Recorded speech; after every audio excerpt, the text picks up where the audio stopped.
I won't say you're wasting your time. The Sky Island existed, didn't it? It's the same with the One Piece. It definitely exists. Just you wait and see. In a few short hours, we're going to put on a show that will shake the world. Hello and welcome to One Piece 101, the series that breaks down everyone and everything in the One Piece world. Today, we'll be taking a look at one of the most mysterious and sinister figures in the series, Marshall D. Teach.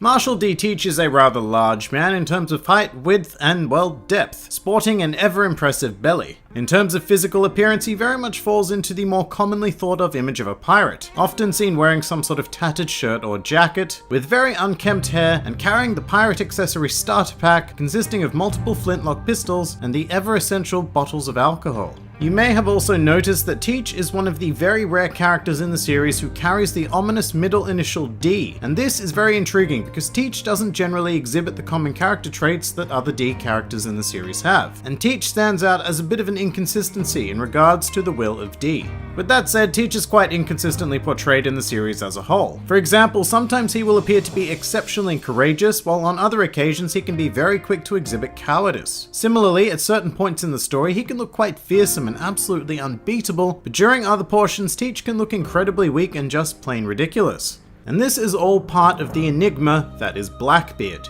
However, one thing that is undeniable is that his personal actions have really been the driving force behind the meta-narrative of One Piece as we know it. And I have to mention right now that the primary reason why Teach does what he does is to achieve the goal of becoming the Pirate King. Now, I don't say that lightly either. There are a whole ton of characters in the series who dream of becoming the Pirate King, but Teach is a very serious candidate for the title, and we're about to examine why. At the age of 16, Teach became a member of the Whitebeard Pirates, captained by Edward Newgate, the biggest rival to the original Pirate King Gol D. Roger. Teach did this with one goal in mind, and that was to find a very specific devil fruit known as the Yami Yami no Mi, and he figured that his chances of coming across the fruit would be greatest as a member of one of the world's most fearsome pirate crews. And as one of the Whitebeard pirates, Teach grew to become exceptionally strong, and at some point even managed to hold his own against the Emperor Red-Haired Shanks. In fact, Teach is the person responsible for giving Shanks his scar, which was presumably caused by a metal claw that Teach used at the time. The fact that he was able to stand up to Shanks shows that Teach was more than likely hiding his true strength from his comrades. After 2 decades serving as part of Whitebeard's crew, the Yami Yami no Mi was finally found by the commander of the 4th Division, Thatch. And so, after 20 years of keeping up a charade, Teach finally showed his true self by murdering Thatch and stealing the Yami Yami no Mi for his own consumption. Teach then fled, gathering a crew of his own, and officially began using the name Blackbeard to terrorize the seas. One such incident of terror occurred on Drum Island prior to the arrival of the Straw Hats. The Blackbeard pirates sacked the kingdom, causing their monarch Wapol to flee and, rather ironically, liberate the kingdom from his tyranny. But Teach's first official appearance in the series occurred on the island of Jaya, when he and Luffy coincidentally met in a bar in Mocktown and instantly took a dislike towards one another, which almost led to a full-on fistfight. After Luffy and Zoro were beaten up by Bellamy in that very same bar, Teach encountered them again, and while he was sitting eating a bountiful supply of cherry pies, he then explained to Nami that Luffy and Zoro had actually won that fight, and in a rather inconsistent portrayal of such a villain, he then encouraged Luffy to follow his dreams, with one of the most iconic speeches in the series, where he claimed that people's dreams never die.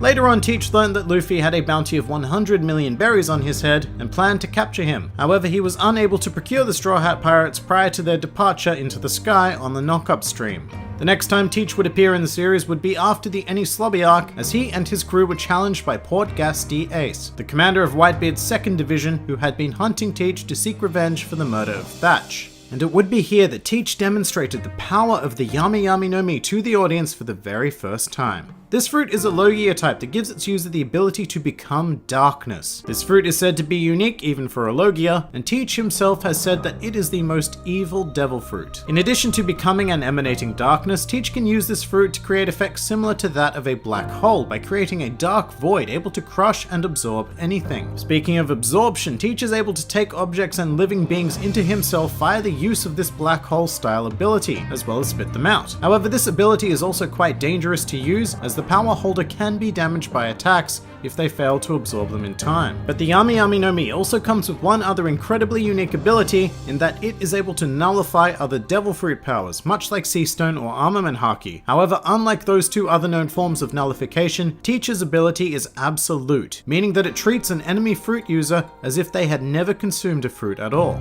Using these powers, Teach was able to combat Ace, another Logia user, and defeat him on Banaro Island, setting up a chain of events that would change the world as we know it.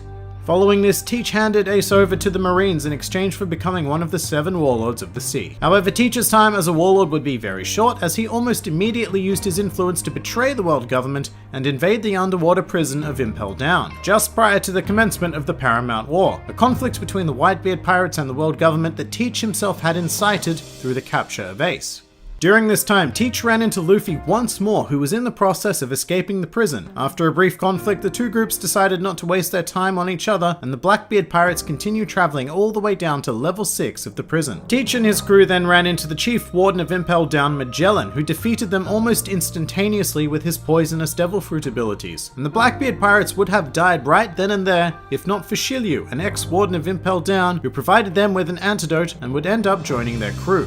Upon reaching level 6, Teach invited anybody with the will to be set free once again to join his crew, although there was one tiny catch, and that was that the prisoners had to fight each other to the death and be the sole remaining individual in their respective cells. Teach made good on his promise to release the winners, and incorporated 4 new members into his crew, although it should be said that it is unknown exactly how many level 6 prisoners escaped from Impel Down on that day. Teach and his newly souped up crew would then appear at Marineford during the tail end of the Paramount War. His goal during this battle was to kill his former captain, Whitebeard, and while it took the assistance of his entire crew to take down a very injured and frail Whitebeard, they were eventually successful.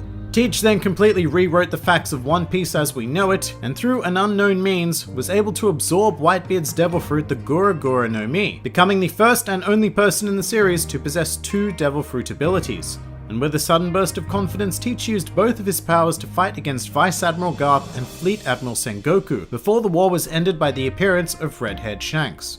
The Blackbeard pirates then retreated and entered the New World, at some stage defeating and capturing a member of the Worst Generation, Jewelry Bonnie, along the way. Teach had wanted to trade her for a marine battleship, however the Blackbeard pirates retreated once again when Admiral Akainu was sent to deal with them personally.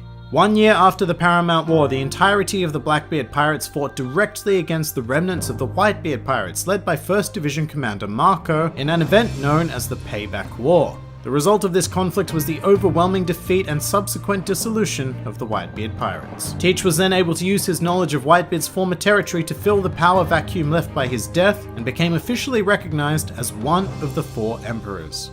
Post-time skip, the exact nature of Teach's current activities are unknown. However, he has been gathering Devil Fruits and appears to be in conflict with the Revolutionary Army, as he attacked their base on the island of Baltigo and was apparently victorious. Some more fun facts about Marshall D. Teach. In the manga, it was never shown or explained exactly how Teach killed Thatch, however for some reason the anime decided to show him stabbing Thatch in the back. Teach is the first individual to have become a member of the 7 Warlords of the Sea without possessing an obvious animal motif. Teach's epithet Blackbeard, as well as his name, come from the real-life pirate Edward Teach, who was known as Blackbeard. Along with gambling, one of Teach's hobbies is rather curiously researching history, and according to Oda, if Teach wasn't a pirate, then he would have become an archaeologist. And finally, a truly useless fact, Teach's favorite food is good old cherry pie. And that pretty much does it for Marshall D. Teach. If you enjoyed this video, then feel free to like, favorite, or subscribe, and please do comment with who, what, or where you'd like to see featured in the next One Piece 101.